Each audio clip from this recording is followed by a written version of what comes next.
Hello and welcome back to part 7 in the Mercury Sable rocker panel repair major project here underway, and this is where we left off in part 6. We had welded this interior backing to the car, and now we're going to take, and I mentioned this in the previous video, add a little bit of a brace here where the car's made to be jacked up. I'm marking these markers with the grinder because soon I'm going to be sanding and that, and it'll take the markers away. In other words, putting it simply, I didn't want to sand my magic marker marks. And we're just doing here all around, getting it just sort of scuffed up that we're going to be shortly here putting some aerosol primer on it before we start covering it up with other pieces of metal for hopefully the rest of the car's eternity.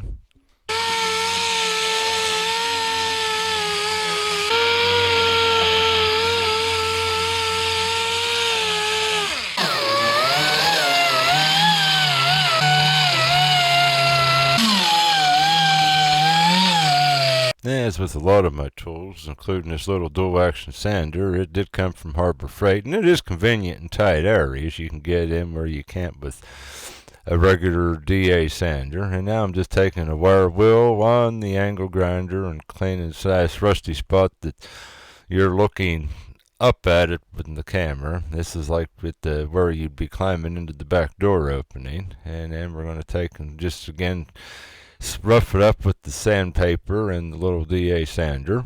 Now one last step before we put primer on. I'm going to take some of this Rust-Oleum wax and grease remover, and need that, and one rag soaked with the wax and grease remover, which I have. I'm wiping it down, just try to get around all the corners the best that you can. And now I'm taking a rag and wiping it till it's dry, and that's get rid of again all the rusty residue from grinding and sanding, and any grease spots from touching the bare metal with your hands, which you should try to avoid, but I'll admit it's next to impossible to totally not touch the bare metal with your hands all the time. But if you do this before you primer, you get rid of those spots, and they're just a little bit more here towards the back of the car. And one thing on doing this wax and grease remover, you cannot really overdo it.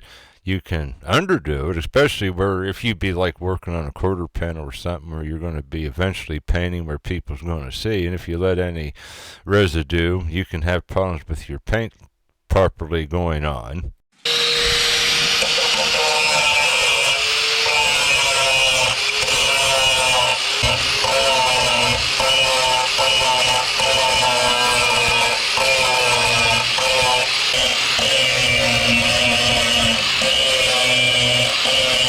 And on the subject of not overdoing the wax and grease remover, I'll have to do it again. I realized to get this piece that we're going to need, I had to smooth down those plug welds, because it's going to be sitting against the panel we put, and that is 4.5 inches wide. It'll need some trimming and cutting. This was a scrap piece of approximately 1/8 inch thick metal I had laying around, perhaps also 3/16. But 1/8 inch would be as thin as you'd want to go. And here I'm just simply marking the width of the metal where it's going to be going up into the car eventually to make the where you can jack it with the floor jack. Well, the rocker panel jack, I guess you could call it, comes with the car, or put it on a 2-post lift.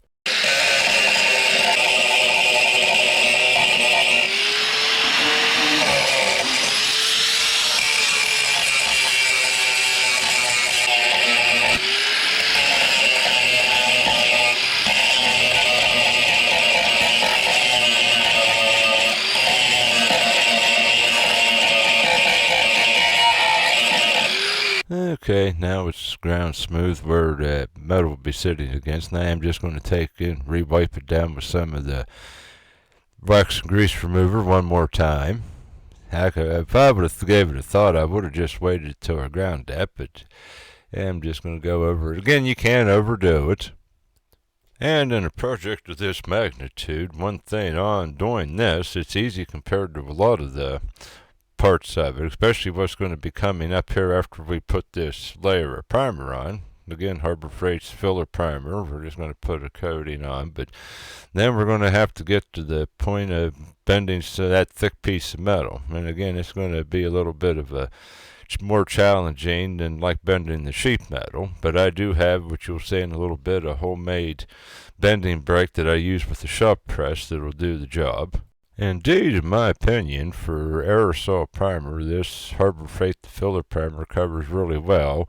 You can see how nice it's covering over that bare metal and a little bit of like surface rust left. Okay, now we're done with that. Now here we are with our piece of metal. And we cut it to 9 inches long, which is going to be, eventually, you'll see farther in the video, longer than we needed, but we can trim it. But I do want to be sure it is long enough. And there, it is 3 3/4 to the first bend in the metal. So I'm going to take and mark that to actually make it 4 inches, or 3 7/8, and put a mark here with the square. And then we're going to take a trip here very quickly over to the bending brake. Okay, and here is the contraption I made to use with the shop press. And you take, and we're just going to put the metal in where our mark is, and it's not the fastest process. Pump the jack that comes in the shop press there till it gets down, make sure it's nice and straight, and then we're just going to take, and you can watch it bend this. This does a nice job now if you don't have something such as this. What you could probably do on a thicker piece of metal, I've done it before, is take it like on clamp it to like a 4x4, and take a big hammer and get it, especially also if you have a little heat to help you. But there's one bend, and here's another one here, an inch down from the top. It needs to go like bend when it's sitting against the car, like bend out towards the outside of the vehicle.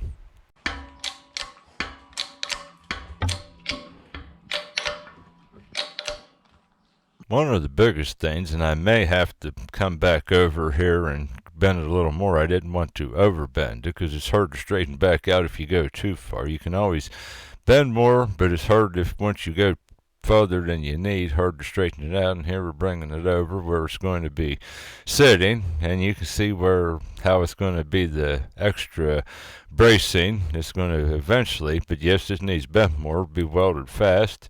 And that'll give the support, and that's sort of, it was rusted away, sort of what the remains of the junk metal I had, the general drift I had that they did from the factory. Actually, instead of bending a sharper to one spot, I'm going to just add another bend an inch up from where it had been. And here we're coming back down with our bending brake again.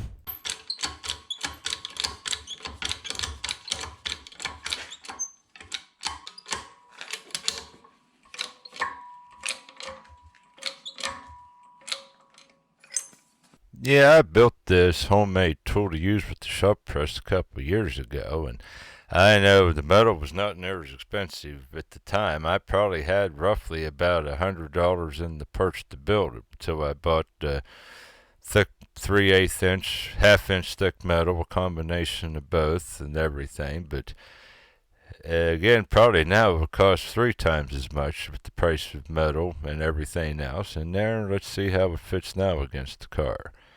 And that looks pretty good. I think we can work with that. I'm going to clamp it in place here, and then we'll give you a closer look around the side edge of it. And that's, again, that'll work. We can make that happen. I'm going to temporarily now, we're going to pull it back off here, and I'm going to take and get a ground. Since we are welding a thicker piece to thinner piece, grind around the edges nice and good, so it has like a beveled edge that you're not welding the full thickness of the metal out towards the outer part. Alrighty, I think we have a clamp good and firm, and here comes the grinder, and let's get this edge ground.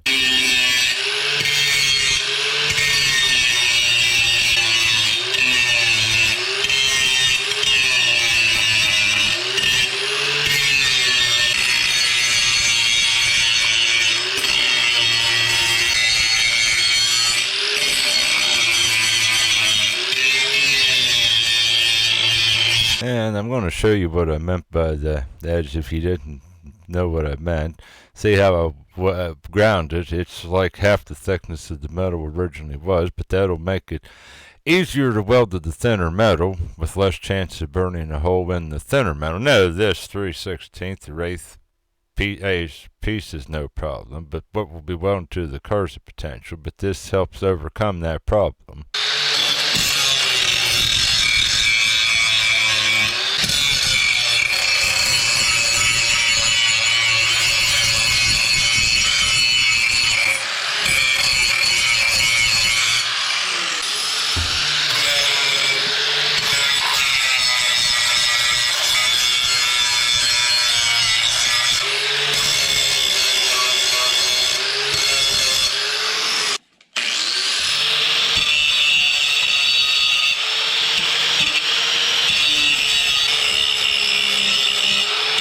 Alrighty, I think that's the last stage. Now we'll bring it back over to the car for the final time, and it's going to end up staying part of the car. And there's my big, long C-clamp that it reaches in far enough I can clamp the inside edge of it there up towards the front of the car. And here we're going to use another smaller C-clamp here down at the bottom corner. Yeah, usually, if you've watched any of my videos, I usually, more than anything, use vice grips clamping when you're dealing with sheet metal, but due to this thicker metal, I'm using C-clamps. One, they reach up in a little bit farther and clear at the edge, and two, I think if you tighten them good, it might get a little more pressure against it. That's sort of the reason I'm not just using the conventional vice grips that I do so much of. Alrighty, the time has come now not to have to need clamps at all eventually. We are going to start welding.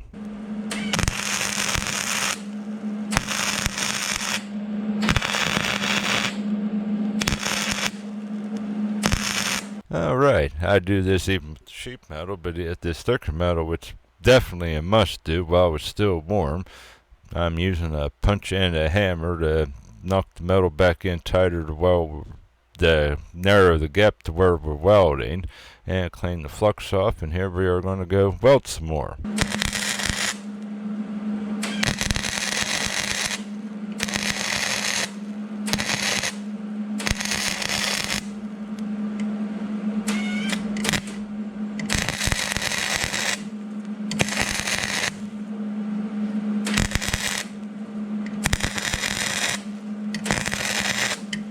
And I'll mention it, but it's really irrelevant unless you're using the same welder that I am. I use a Hobart MIG 140, and this, instead of all the sheet metal welding, I have it on the heat setting 1. I have it up to the number 2 and the wire speed at around 2 3/4 on depth.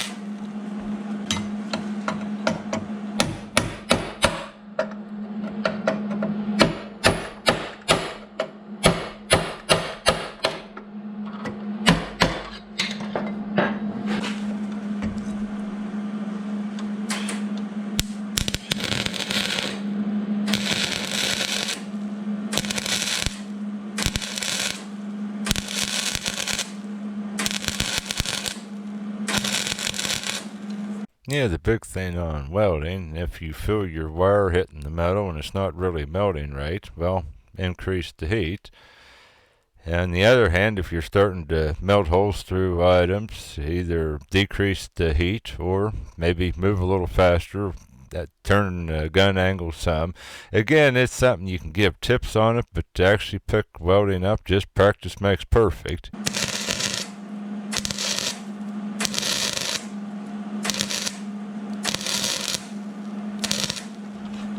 Or if you're like myself, and that's one reason I've included a lot in this video, and all the videos on this rush repair, I'm a visual learner, just watching it in progress. It's a little hard to videotape welding in progress, but I think we have it pretty good, and between that and letting some of the sound in, I think should help you a lot out if you are just beginning.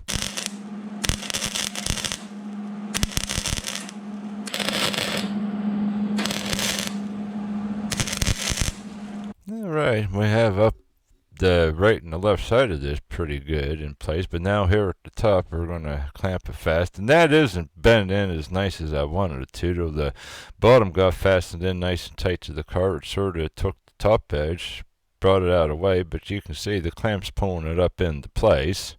Furthermore, one good turn deserves another. We'll just put another C-clamp here at the top, and that should pull it in amply good to weld it to where it needs to be and tighten it up good and snug. And it's about where we need it. And here we'll grab the welder gun again and let's start working on it.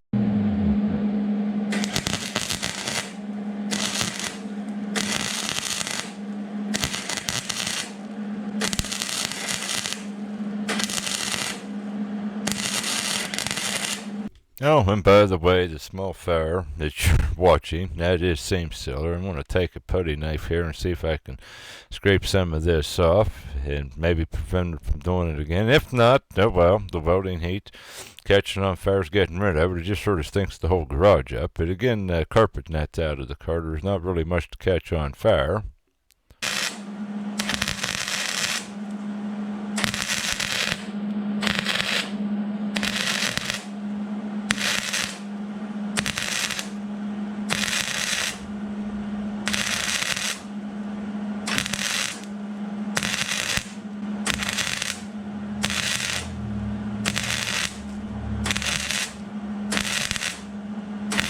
Yeah, surprisingly, this is working out really good welding this in. It's going better than I thought.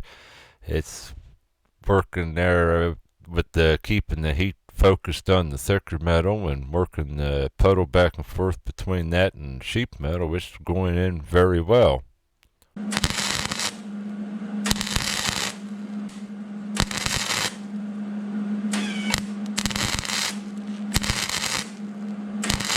Yeah, with the exception of the flux at times making the arc not want to start again. But that goes with welding. You are technically supposed to, after every time you stop, take the wire brush and clean it off, but that would take forever, and it can be overcome most of the time. I mean, occasionally I will grab the wire brush just now and clean the flux off.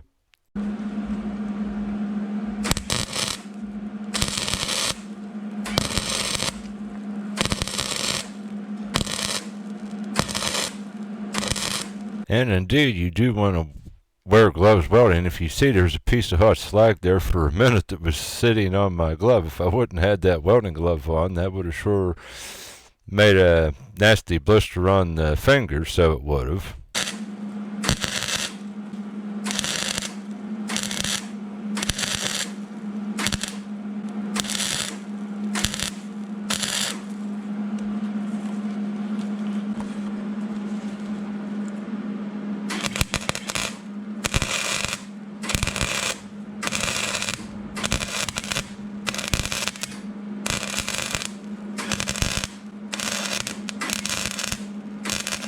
Right in this area, it is a larger distance between the sheet metal and that thicker plate that we're putting in. It's a little bit trickier to weld, but you can see I'm got it still filled in and it's done what it's supposed to do. And here we're going to go weld some more up at the top.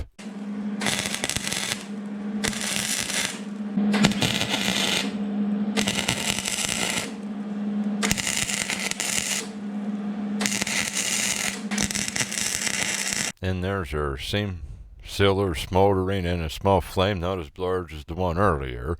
Also, if that bugs you, you can take, I never did dare take the time, as you noticed, I'm working around it, but you can take a wire wheel and a drill and grind it off. And then again, it makes a dusty mess every place. Of course, and this, again, what does really matter when you're doing this sort of work?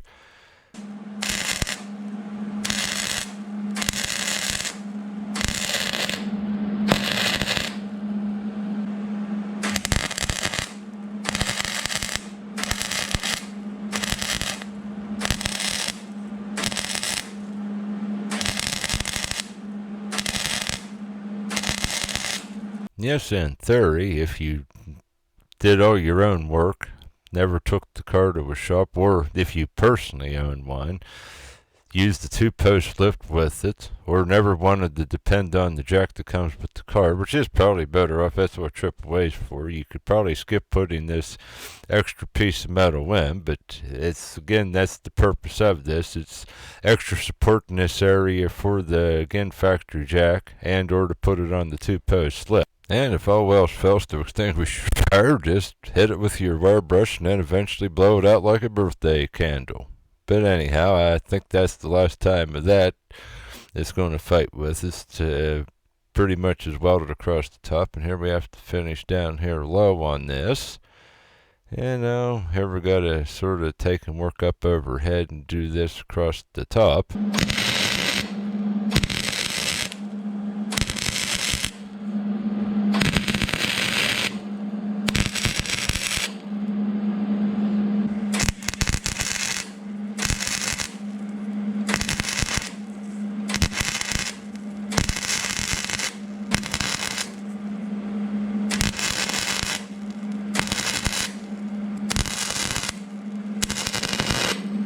Yes, that thicker metal is actually easier to weld overhead than what the sheet metal.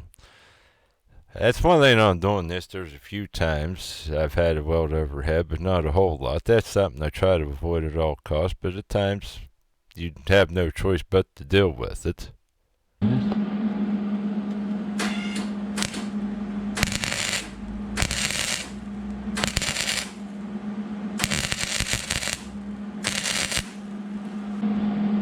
Okay, now we finished there at the bottom on the right side looking at the metal, and now we took a larger hammer and did nicely pound the patch in close to where we need to weld to narrow the gap, and just a little bit more up at the top now to finish. And yes, the same sealer, but of course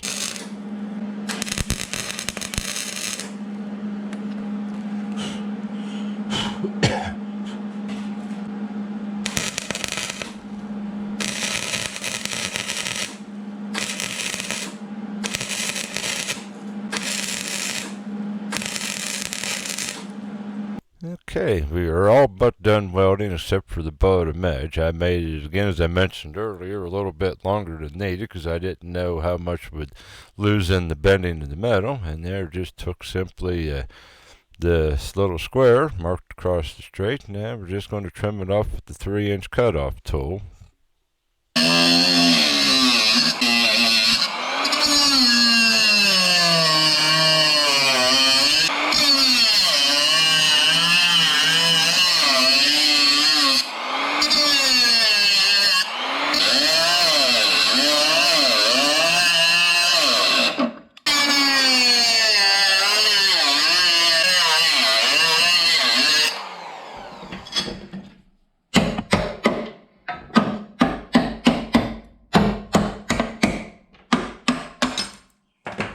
Alright, and that takes off the excess, the overhang on that. Now we're going to come grind up above to put our next piece in, the remains of where these spot welds were from the factory, get them nice and smooth before we end up putting the piece in.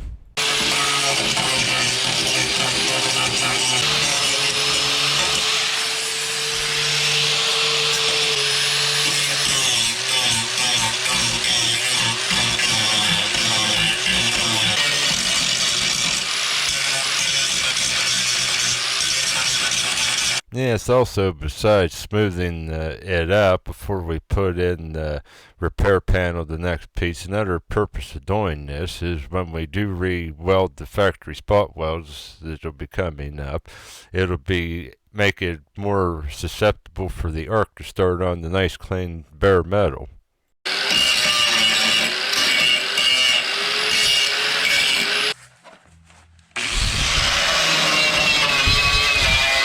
And now we're just simply taking the wire wheel in a grinder and cleaning the flux off where we had welded that panel on, that thicker piece, for the purpose of jacking the car up.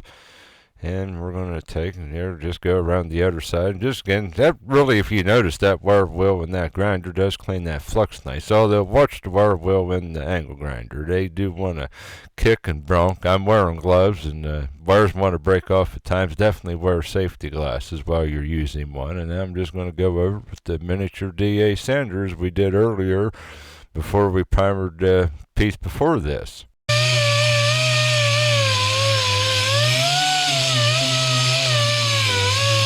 Now you may be questioning, why did I on that primer back behind when we welded this panel? Yes, when we welded, we certainly, as you can see, burned some off close to the edges, but still a large portion. I'm sure if you could see through that metal we welded, there's still a large portion of the primer that did stay put towards the metal, and it's a little bit of extra rust protection. And now we're just doing, the whole routine, using our wax and grease remover, cleaning it off, and we're just going to put another layer of the primer on here real quickly. And there she goes on.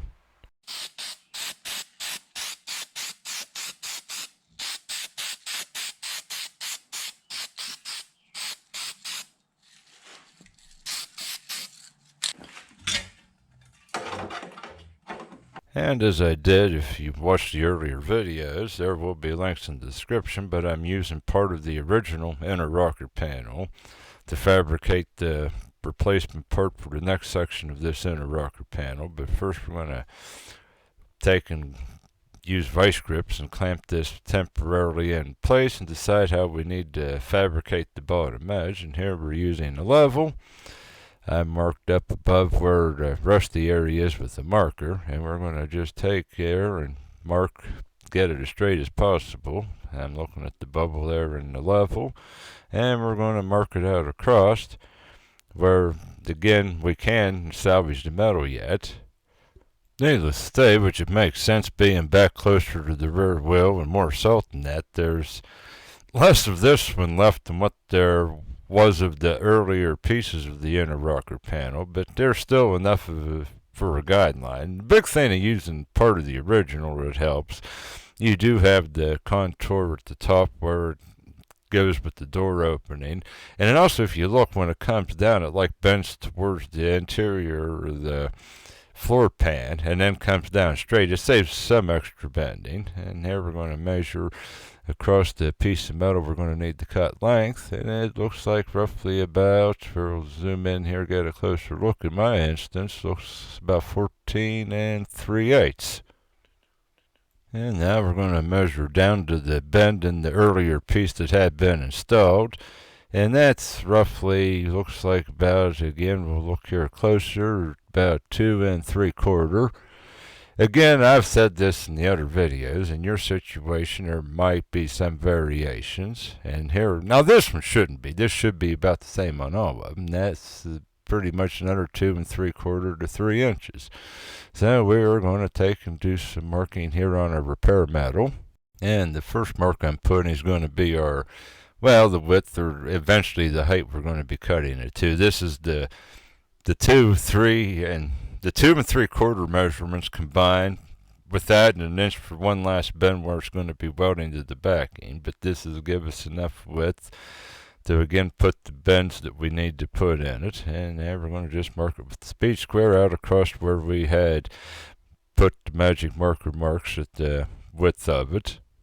Yeah, I prefer using the speed square for marking the metal because it's easy with the lip how it sits down at the end to grip a hold of the sheet metal. Regular square, it's hard due to the thickness of the metal to get it seated tightly against to make your mark. Okay, and there is that. Now we're going to go take and cut the width here to begin with the angle grinder.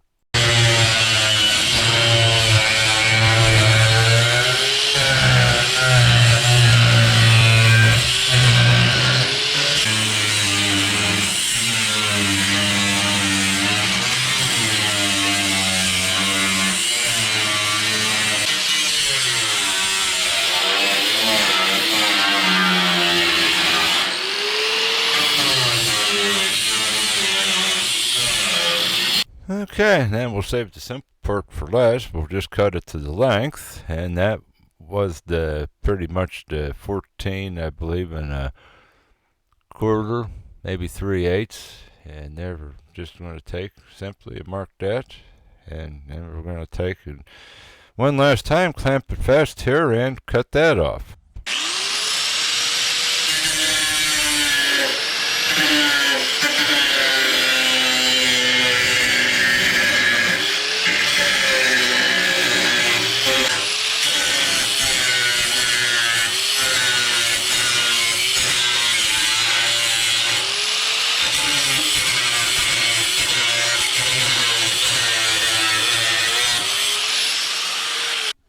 Alright, now we're going to put some marks in it where we need to bend the metal. You only have to put a mark on each side because, again, bending brake accommodates you with the big bar you put across to clamp down fast to bend. You don't have to put a solid mark the whole way across the piece of the sheet metal. And here's the big, I call it a bar, I don't know. It's a heavy piece of about 3/8 thick metal, and you just simply, where we put the marks, line it up with the edge of that metal bar and the gap where it's going to be bent in the bending brake, and clamp it fast with the C-clamp, and then I'm just going to put a C-clamp on the other side of it and snugly tighten it down and just stand back. I'm using again sawhorses on this, temporarily mount it and pull up on the handles, and there is the first bend that is needed in it. And okay, and that's where it's going to be sitting back against the car. And now, to save extra measuring where it's sitting against the car, I'm going to take and put a mark where it'll be meeting the piece previously welded on the car, and that can be just simply line that up straight across, and that'll keep it nice and straight, and then we'll get the bend. And now this bend, when you do it, you see how where we had bent is facing towards the floor. Well, that's the direction, at least with this bending brake, you want, because when we bend it, this bend goes the opposite direction, the 90-degree bend. Okay, and there, that is on it, and there it is sitting where it should be, pretty much ready to go, except for welding. And while we're holding this against the car, I'm going to take and put a mark on each side of it, one at the front of it and one at the rear, so we'll know where it will be sited against the weld.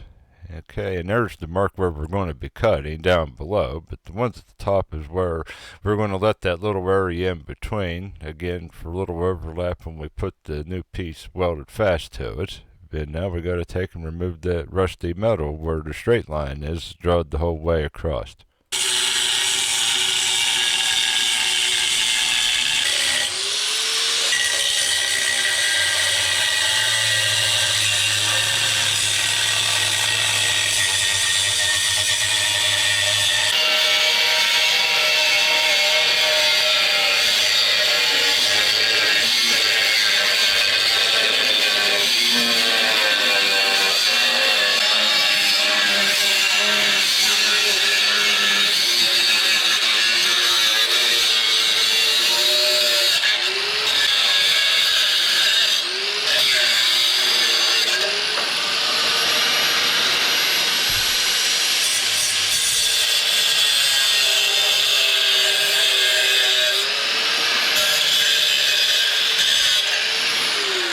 And now we're simply, I'm going to take, and don't want to really cut through, just want to put a little bit of a mark where those two upper magic marker marks are, so we'll know where to weld the new panel. But we're going to be grinding here, and again, the little grinder would grind our marker away, so with those marks indented in, you'll know where to line the repair panel up.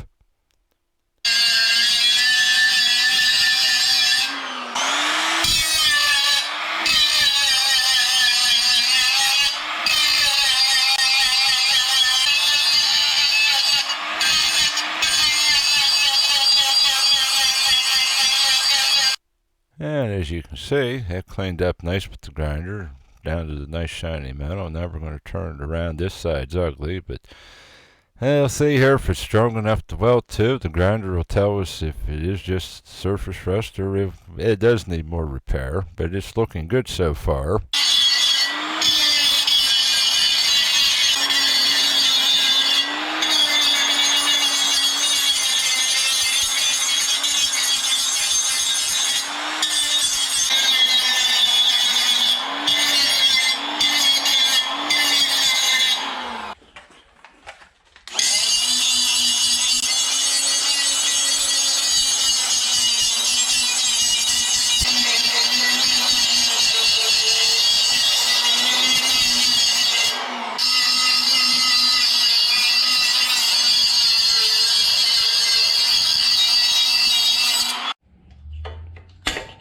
Okay, there is the grinding complete, and I do believe it'll do the job. Clamp it back fast, and we're going to get ready here and put a repair patch, line it up where it should be, and get it clamped into place here. Eventually, let me get around here and grab a pair of vice grips. Yeah, maybe if I get it held in place, and there's one side clamped down. And now I'll step around and we're going to put a pair of vice grips on the opposite side of it here on the edge. And get it lined up where we put that little bit of a mark with the grinder. Okay, there's that. And now we're going to grab the C-clamp here and put it about not quite halfway across, sort of probably a little over between quarter and halfway in, and tighten it down. And then we're going to basically work on getting our first tack weld here out towards the edge.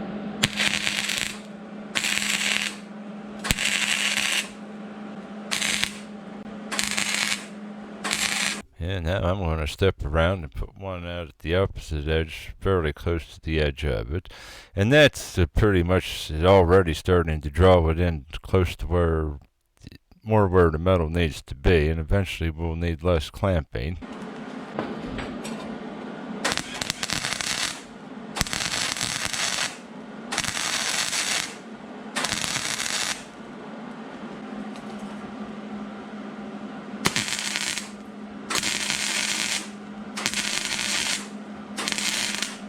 Actually, it's cooperating well. Now welding the two pieces together, I got rid of that big clumsy C-clamp out of my hair, and it's working just fine, putting one every couple inches spread apart, going back and forth gradually.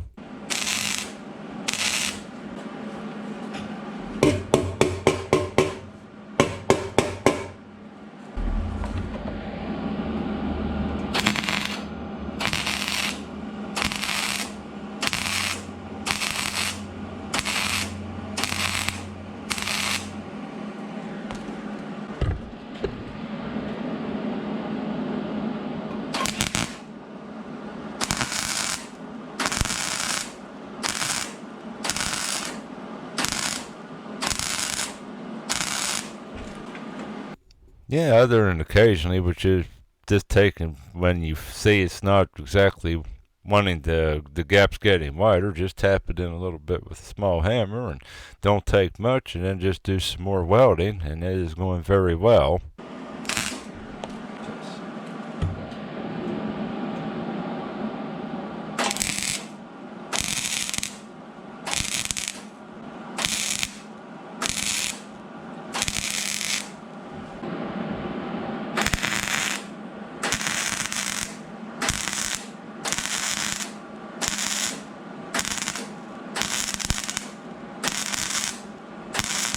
And I'm going to pause for a second and take and clean some of the flux off the wire brush. And again, and I've mentioned this, and it's sort of just common sense, while I'm welding these first tack welds, I sort of jump around over the different spots in the metal, so you're not constantly putting the heat at the same spot. And of course, the more of them you do, the easier it becomes. And because it's, again, more of it is molded together into one solid piece of metal with the welding process.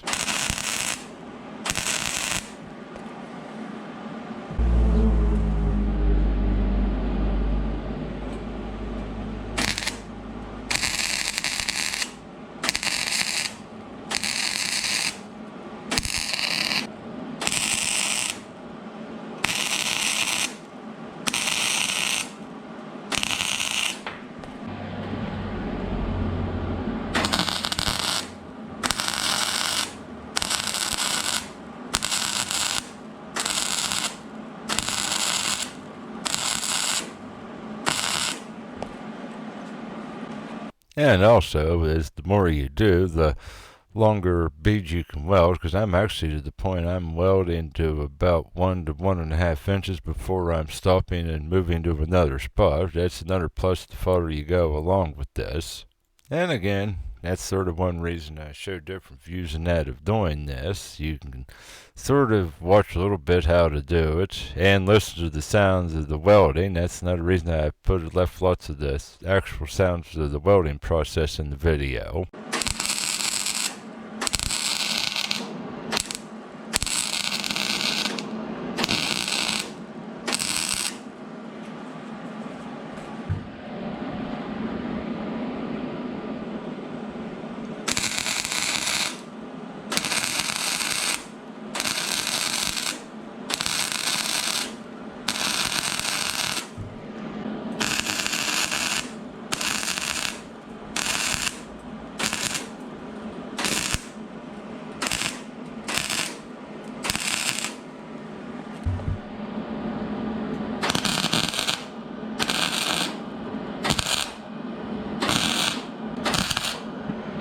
And watch out towards your edges welding. It is easier to melt holes towards the edge of the metal. And that was, if you listen carefully, did not make near the nice sizzling sound, because that is borderline. It almost did not weld properly too, but it was a little rusty right at the end, but we did make it happen. I'm sort of tired of fabricating panels, although I'm far from done, but at least on this particular piece I'm tired of fabricating panels. I want to finish it up and get it installed back on the car to go move on to the next fabricated panel. And now we're going to take, some may claim this is not a necessity, I'm going to take and weld the backside. In my opinion, it makes it stronger, and it does help keep the moisture out between the layers of metal.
Yeah, also, once the outside edge is welded, on the inside goes quite a bit faster because you have good backing with the weld on the outside. They're partially overlapping. It's a lot easier to do.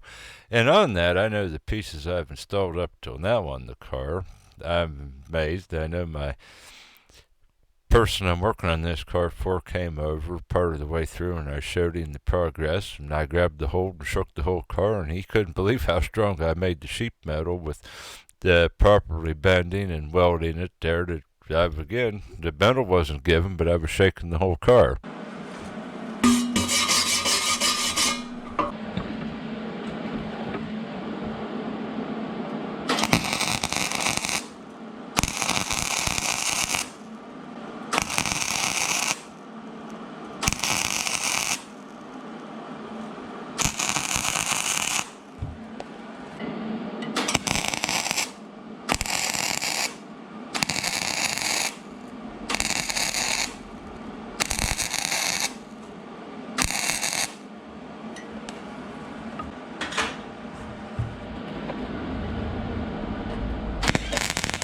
And I have been asked, I mentioned this in the last video, I'll mention it again in this video in case someone did not watch the last one, but as the question, is all this worth it on a car like this? Well, that you're just going to have to ask yourself, how much ability you have, the tools available to you. It's just all questions you'll have to ponder before making the final decision. Indeed, as far as paying an actual shop to do it, I would say it probably is not worth it. But again, if you want to learn how to do it, have the tools and that available, or willing to buy some tools, I'd say go for it. I know personally I like doing it. It does get a little bit monotonous at times, but on the other hand, times doing it is quite enjoyable. And again, the more you do it, you learn every time you do more of it.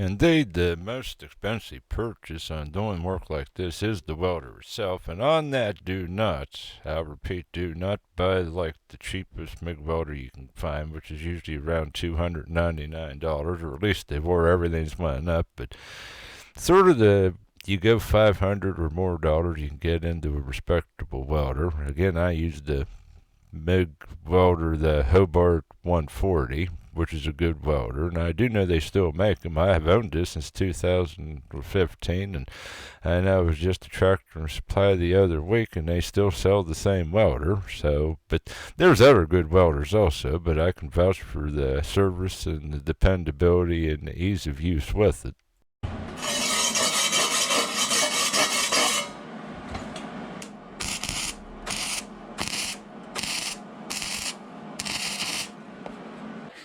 Okay, that concludes welding our repair patch to the original patch on the car. Now we're going to take and clean it up with the wire wheel and the grinder and get some, eventually here, some primer on it before we go install it back on the car. On the other hand, talking about tools, one of the cheapest things needed in the project is an angle grinder. I actually just recently bought a second one. I have the one there I was using with the wire wheel, which was my old one, and then that one from Harbor Freight I was using earlier grinding, and they're a little air sander. Again, this isn't probably a necessity, but I bought this totally unrelated to this car project years ago to polish wheels. But I haven't did much wheel polishing. I've used more of the sanding feature of it, but it's sort of a handy dandy little dual action sander. And also I a little bit do woodworking, very occasional, but it's even nice in tight corners like doing sanding on wood, making cabinets and such.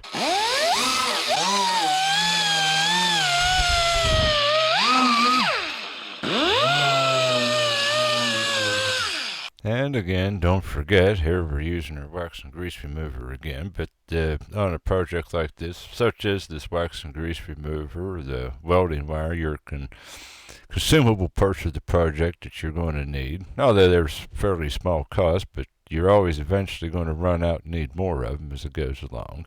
Although this wax and grease remover, it really does do great at what it claims, even if you're not doing body work and spraying primer and such. It really comes in great for what it's designed for, like road tar and that. It does a great job taking it off a car. Okay, and there's our primer going on nice and smooth. No problem on that. Little, again, extra rust protection before it becomes part of the car again, and you'll never be able to access it. And again, I'm sure the car that would rust out again and won't be fixed. And here we're using our punch flange tool to put the holes across the bottom. Now on this, you can just substitute a drill, and a 3/16 inch bit will do the same deal. This is just quicker and easier. Again, it's just sort of like a metal paper punch. It is nice and quick and convenient.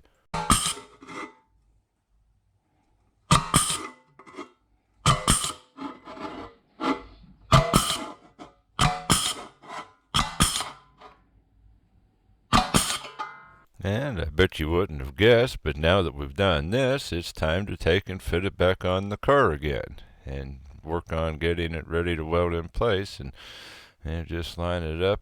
Pretty much you can tell the piecing that's made nice. It's fitting in very nice, and get a pair of vice grips on this upper corner and you start getting it held into place, and don't have to, that's actually keeping it, don't have to keep another hand on it, and then another one up at the top.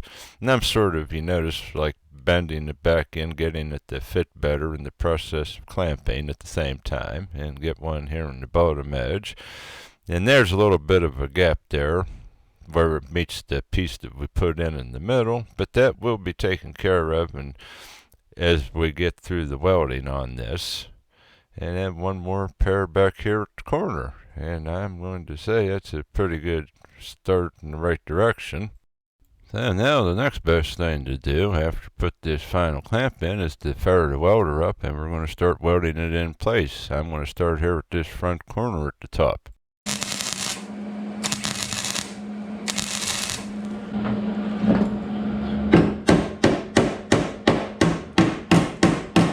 And as mentioned just a few seconds ago, that's while we're welding and got the heat working with the metal. I'm going to start making it that it fits closer back to the outer piece. Now I'm going to weld some more. It wasn't easily going. Now I'm going to weld some at the bottom of it.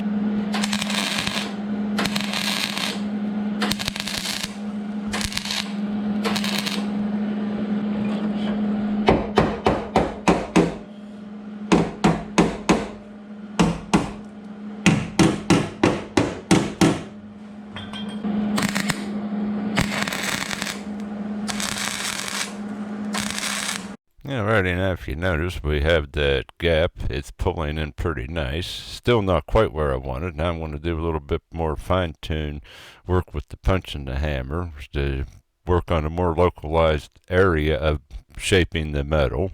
Okay, I'm going to say that's a pretty good place to let that at the front. Been welding a lot up there. I'm going to start working here towards the back and getting it welded fast.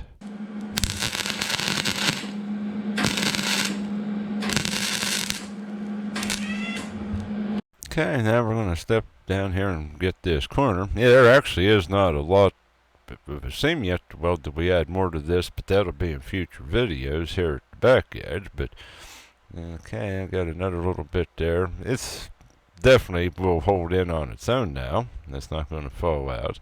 And I'm going to go up top here and work on one of these large factory where the spot welds were. Cramp the metal in eventually here once I bend it closer to where I want it to be.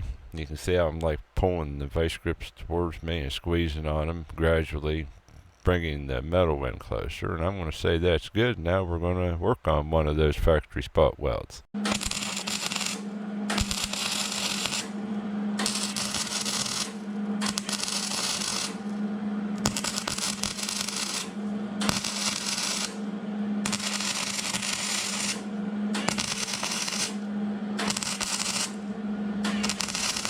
Alrighty, there's one of those taken care of. Now on those factory welding back shut, unlike now where we made the holes in the bottom, those with that punch flange tool. Now on those small ones, you want to start in the middle and just sort of keep your gun straight and sort of work from the middle of the hole out towards the outer edge. But when you're doing these larger ones, you sort of, due to the size of it, want to start at the outside edge, weld around the outside, and then focus on the middle part of the large spot weld. At least I find that easier on redoing these ones where the factory were. But now we are going to go down and do one of the ones we had installed, the punches, and do one of these just simple plug welds. Now this you didn't just want to start right in the middle of it.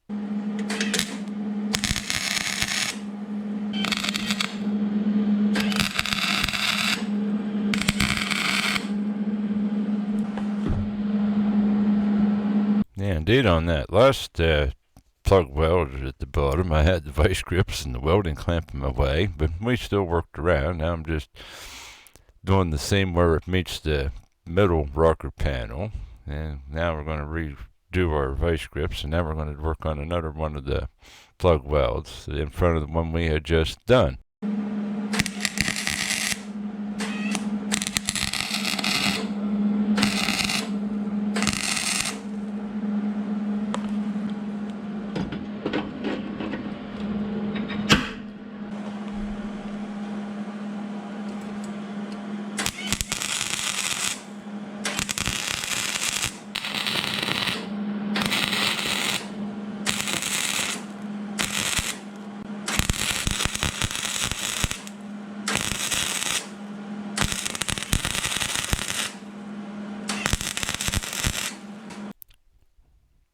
Well, I hope you have found the information in this video useful. And again, be sure to check out, if you just stumbled across this video in particular, there are 6 other videos prior to this one in the series that pretty much shows you how to remove rusty rocker panels, drilling and using spot weld cutters and such, fabricating metal the whole way along. I'm trying to be as thorough as can be, and try to, like on this, give different views of the welding and such in progress.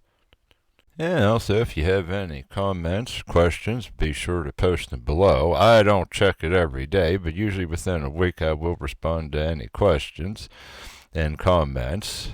And again, I appreciate any likes, subscriptions, and we're soon going to be wrapping this up till the next video. And I'm going to do one more of these plug welds down below once we get the clamps in place, and we're going to be dropping the video off at this point for the next one.